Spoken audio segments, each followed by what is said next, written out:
Guys, magsagot tayo ng meta topics dito sa PISAD. Tawag dito guys is yung concrete batching. So para mabilis tayo, tirahin na natin agad, no?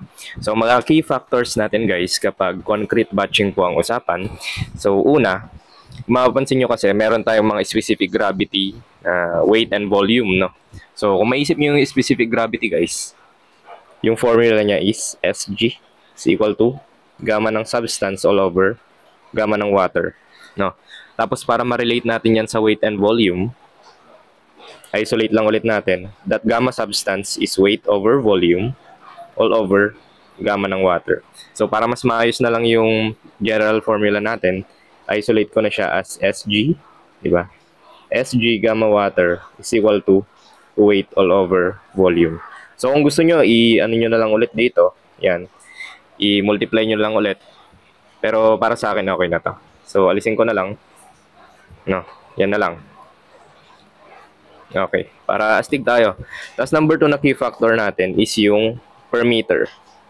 Per meter cube. Yan. Kasi mahalaga tong per meter cube na to guys. Okay, so pangatlo, di ba? That weight total natin guys is equal to, syempre weight ng, eto yung mga components natin, 5 naman sila palagi, no? Hindi naman sila nababawasan. So, weight ng cement plus weight ng fine aggregate plus weight ng coarse aggregate. So, plus tayo ng weight ng water. And yung air is wala pong weight, di ba? Negligible yung weight niya. Sige, pangatlo tayo guys is yung volume naman po. Volume total, no? Na volume ng cement plus volume ng fine aggregate plus volume ng coarse aggregate plus volume ng water and plus volume ng air. O, diba? Astig. Alright. So good. Okay. So, dito guys, kung i-analyze natin, ang cement natin palagi pong naka per meter cube, no? So, per meter cube tayo guys. So, that pwede nating sabihin na yung volume total natin guys is 1 na lang, no? Yan. So, naka per meter cube. Pero depende pa rin sa tanong eh. Meron kasing mga tanong na analyze mo daw siya per 10 meter cube, ganun. Sige, para maging general tayo, volume total na lang din. So, mamaya na lang natin siya palitan, no? So, halimbawa, dito. Ang weight total natin, guys, makikita natin, eto yun, no? Concrete unit weight. So, kung mapapansin nyo, may unit weight tayo dyan, or weight na makukuha natin na 23.4, no? Per meter cube kasi. Tapos, per meter cube, syempre 1 lang yung volume total natin. So, sige, mamaya natin tirahin yan. Dito muna tayo sa mga mahalagang bagay. So dito guys, naglagay na ako ng table para malinis lang yung computation natin. Pero pag nagmamadali na kayo, kahit hindi nyo na siya gawin. No? So ilagay lang natin yung mga specific gravity. So meron tayong cement na 3.15. Mabilis lang yung salita, no? Para astig lang, no? Fine aggregate 2.64. 2.68. Tapos SG ng water and SG ng air wala naman guys, so ayan na lang natin, leave blank, no? Tapos next tayo guys, mga weight naman. So kung mapapansin nyo, ano ba yung mga makukuhanan natin ng weight agad? So tingnan natin tong mga, ayan na to, tirador na to, no? Yung mga elements natin yan. So kung mapapansin nyo, meron daw tayong weight, water cement ratio by weight. So para ma-analyze yan, ito lang naman siya, no? So water, no? Tapos cement. Ratio nga nila eh, no? Tapos 0.62 daw. Tapos by weight daw, meaning weight yung i-analyze natin sa kanila, no? Weight ng cement. Cement weight. Sige, ayusin ko lang. Weight ng water. Tama, di ba? Tapos weight ng cement, yan. Ganyan pala. So yan. So pwede natin gamitin to guys mamaya, no? And so next tayo, ito namang isang tirador na to. So water net mixing, meron daw tayong 180 kg per meter cube. So kung iisipin natin, meron daw tayong 180 kg sa buong concrete natin. Halimbawa, ito yan. Yung portion ng tubig dyan guys is 180 kilograms, no? Kasi yung ibang portion dyan, syempre yung cement, diba? Yung fine aggregate, coarse aggregate, etc. Alisin lang natin si tropa. So eto, lalagay natin siya, water net mixing. So 180. So 180 kilogram per meter cube, no? Per meter cube daw. Okay. So, guys, kung mapapansin nyo, per meter cube naman yung analyzation natin. So, alisin na lang natin siya. Meaning, yung weight niya na, no? Ito kasi unit weight pa lang siya eh. Parang unit weight siya ng water. Ay, unit weight siya, netong halo. Netong halo na tubig. So, kung mapapansin nyo, alisin na natin itong per meter cube para nga, ma-analyze na lang natin siya as weight, no? So, alisin na natin siya. Kasi naka per meter cube lang din naman tayo. So, ito na yung weight natin, guys. So, ang gagawin natin sa weight, naka-kilogram siya. Eh, ang mga computation po natin, guys, naka-kilonewton, no? So, para maging kilonewton, times 9.81 tayo, guys. All over tayo ng 1,000. Oh, siguro naman, okay na dito, no? Kapag kilogram times meter per second squared is newton. So, divide tayo ng 1,000 para maging kilonewton. Alright, so good. So, ang weight natin ng water, guys, is equal to, asan calculate natin? Eto, mga pang-astigang calcio, di ba? So, 180 times 9.81 divide 1,000. O, ilan siya? 1.7658. So good. Kilonewtons. Alright, astig ba? O, di doon muna siya. Pwede pala yun, no, bro. O, di meron na tayong unang nailagay. So, ang gagawin na lang natin, guys, kunin na lang natin lahat ng components para maging general tayo. So, hayaan lang muna natin yung mga tanong na to, okay? Para kahit paikot-ikutin ba? Astig kumbaga ba? 1.7658. Oh, yan. So good. So, eto guys, meron na tayong weight ng water, meaning, pwede na natin gamitin to kasi dito dalawa yung unknown. Pero nakuha na natin yung isang unknown, makukuha na natin yung weight ng cement. Alright, so good. So, weight ng water natin guys, using this one, ibaba ko na nga. Para malinis yung computation natin siya. Eto. Wait lang pangit kasi to eh. Pangit yung sulat eh. Ayoko nang ganun eh. Yan. Diba? Alright, so good. Okay, substitute natin guys. So, ang weight ng water natin is 1.7658 all over ng weight ng cement is equal to 0.62. So that ang weight ng cement natin guys will be what? O sige, calculate natin dito kahit medyo matagal. At least astig ka, di ba? So, ano yan? 1.7658 yan. Divide tayo ng 0.62. O, 2.8481.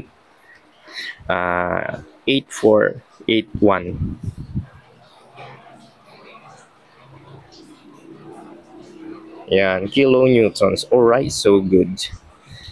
Diba? Mga ganong astigan ba? 2.8481. Saan yun? Weight ng cement.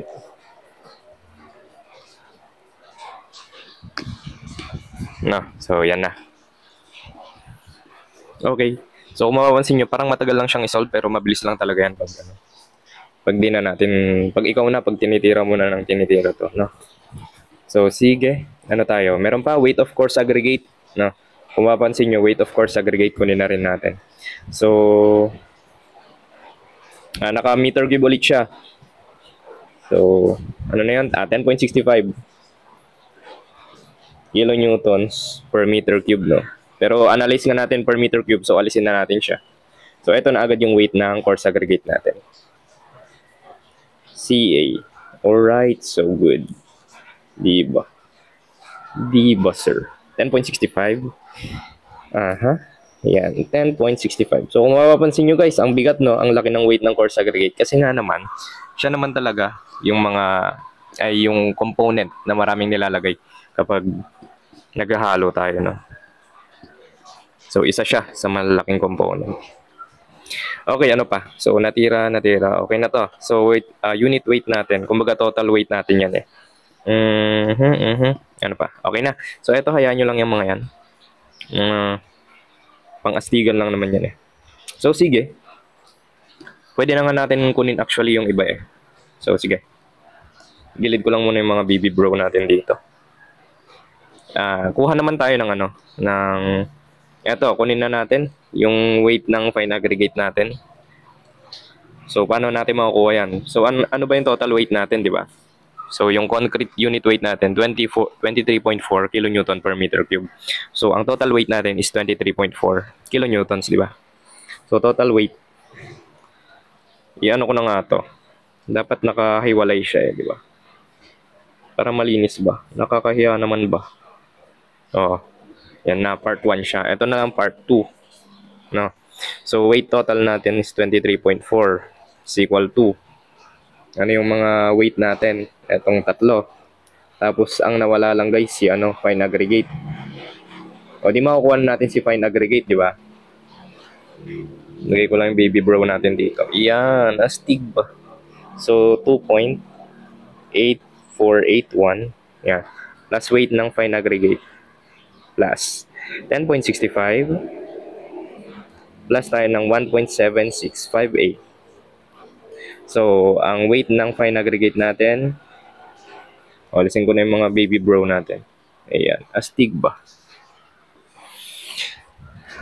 So 23.4 minus 2.8481 minus 10.65 minus 1.7658. Alright, 8.1361. Ay. Kilonewton. Alright. Sige. Meron na tayong weight ng fine aggregate. Yan. Solve na natin lahat. 8.1361. Hindi ba? Alright. So good. So, volume naman tayo guys. Sige. Tirahin na natin yung mga volume na to. So, paano ba natin makukuha yung volume? Ito na ulit, no? Dito na tayo pupunta. Kasi may SG naman tayo. Meron naman tayong gamma water. Tapos, may weight na tayo. So, sige. Alright. I-ano ko na siguro. Ibaba ko na lang para nakikita ko yung table. Baba natin baby girl natin dito. Ayan. So good. Sige. Or dito na lang sa taas.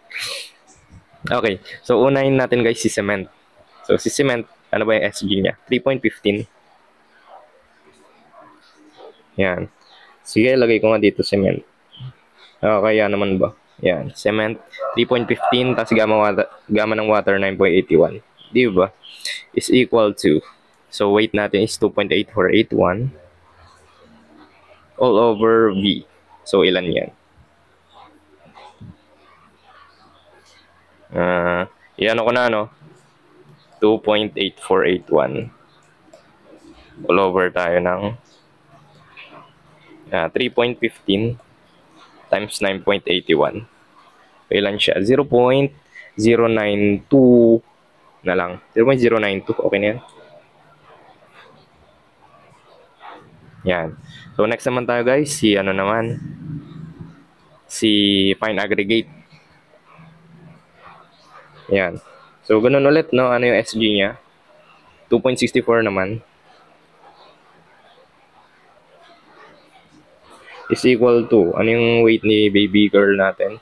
8.1361. All over V. So, V ng cement, V ng fine aggregate. Ganyan, no? Nakakaya naman eh. So, ilan tong natin? 8.1361. Over tayo ng ilan to? 2.64.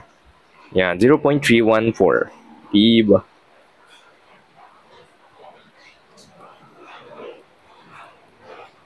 Nako, bakit may dalawa doon? So, ito, hindi ko na pinakita, no, yung volume ng FA na. Wala nang ganun, no? So, okay na yan. Nilagay ko naman na sa table natin. So, ano naman tayo? Coarse aggregate. So, ilan yan? 2.68 ata. That's 10.65. Okay. Times 9.81 all over 10.65 all over volume ng coarse aggregate. Diba? Chilling like a villain lang siya. Yeah, ra. So, 10.65. 0.405. 0.405.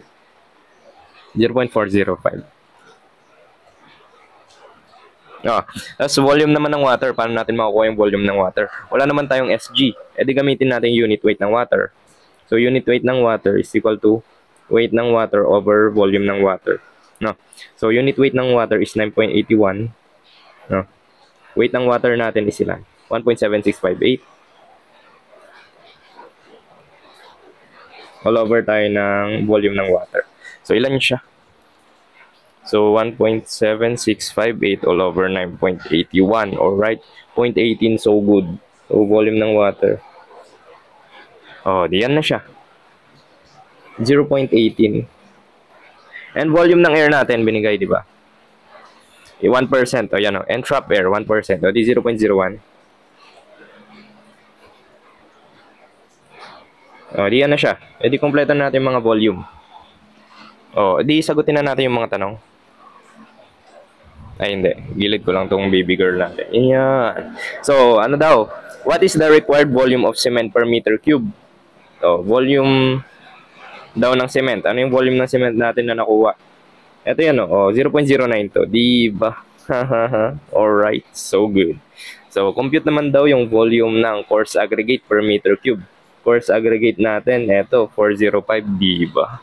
Astig. Alright. So, next na. If the combined solid volume of water, ito, iba na naman siya. So, condition, palaging ganun, no? Okay. Combined solid volume daw. The solid volume is equal to ng cement, volume ng cement plus volume ng water plus volume ng coarse aggregate plus volume ng trap air. So, equal daw siya kay 0.58. Ayan, 0.58. What is the weight of dry sand? No? So, weight ng dry sand daw or fine aggregate yan, no? So, unknown siya. So, eto yung total, no? Ito yung total nilang apat. Sinong kulang dyan? Si fine aggregate, di ba? So, para makuha natin yun, edi 1 ano lang. Total natin is 1, di ba? 1 meter cube minus 0.58. No? Ito na yung fine aggregate natin kasi siya lang naman yung natira doon. So, makukuha natin yan. Fine aggregate natin will be 0.42 meter cube. Diba? So good. So, kunin natin daw yung weight. No? Paano ba natin makuha yung weight? Eh, di gamitin ulit natin yung SG kanina. So, 2.64 yun, no? So, SG natin, guys, is 2.64 times 9.81. So, nabago lang yung mga volume, no? Yung SG hindi naman. So, pwede natin siyang gamitin. Weight ng fine aggregate all over 0.42. So, ilan tong baby girl natin? 2.64 times 9.81 times 0.42. You know, 10.88. So, weight ng fine aggregate, no, susin ko na nga ito. Nagbabagtit eh. 10.88 kilonewtons. Alright, so good, di ba? Hindi ganun lang siya. Ito na yon. 10.88. O, meron. Di ba? Alright, so good. Subscribe, Engineer Conan. Yeah, what the fuck? Astig. So good.